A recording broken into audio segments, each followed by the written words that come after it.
what effect do you expect this to have on Phoenix's title hopes?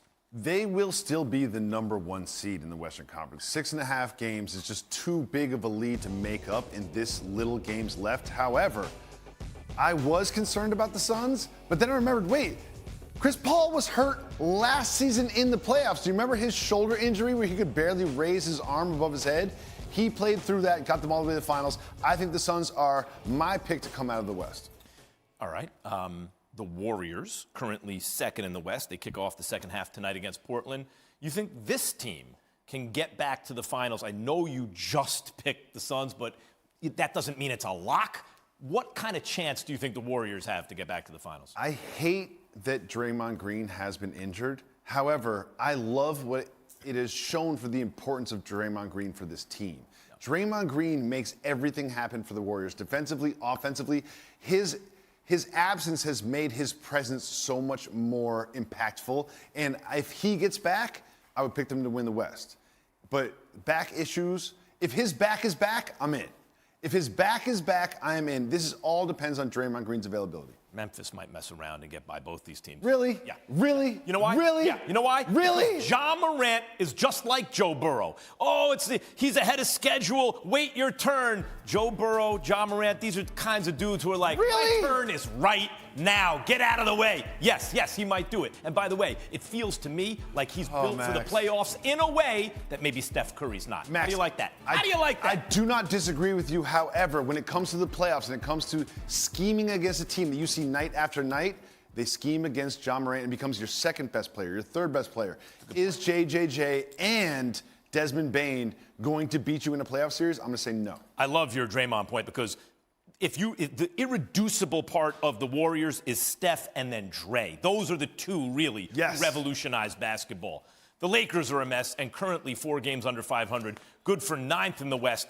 Any shot the Lakers make some noise of some kind down the stretch? Can you really count the Lakers out?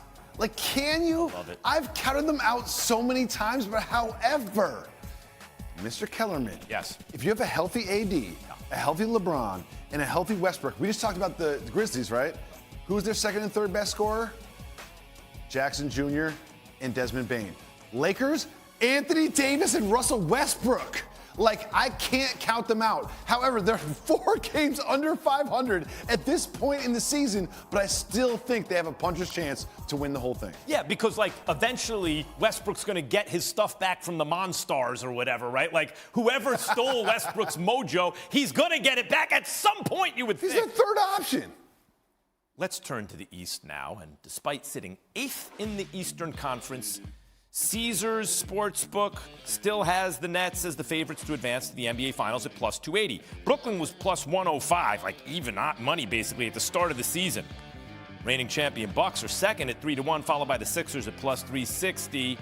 It is time now to put 5 on it. Top 5 contenders in the Eastern Conference, and I'll start at number 5, and that's the Chicago Bulls. Was that an I got 5 on it reference? Yeah. Okay. And when the Bulls, by the way, get Lonzo back, and I wasn't even thinking Patrick Williams can come back. Like, he could. That dude could wind up 2-3 years from being the best player on a very talented team.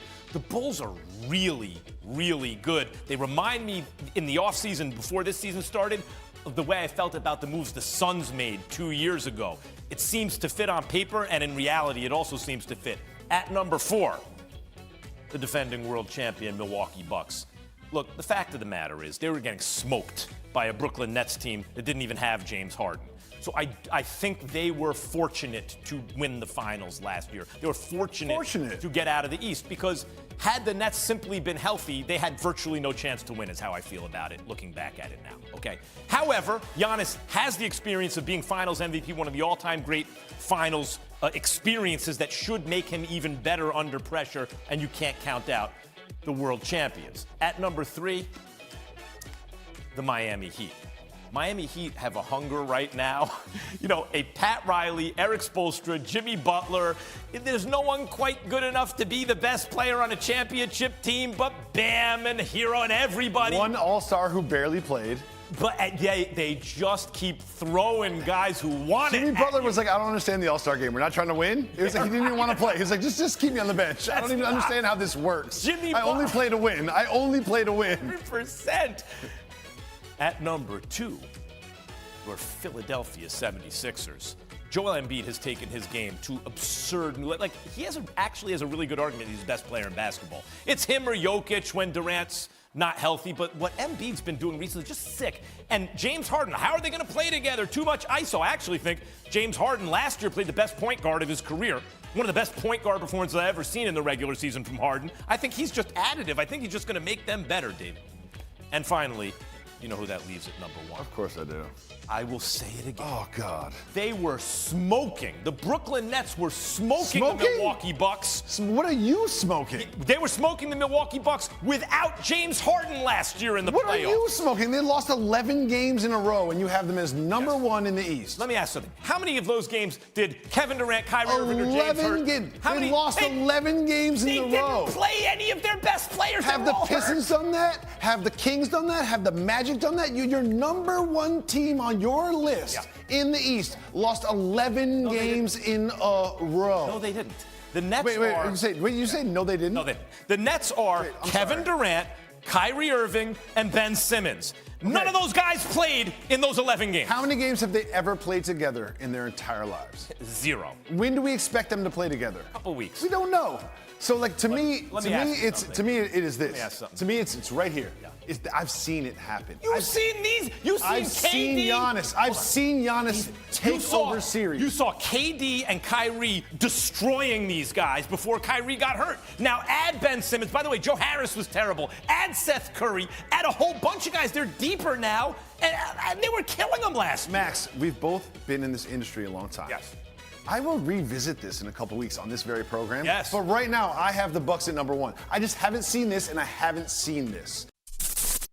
Thanks for watching ESPN on YouTube. For live streaming sports and premium content, subscribe to ESPN+.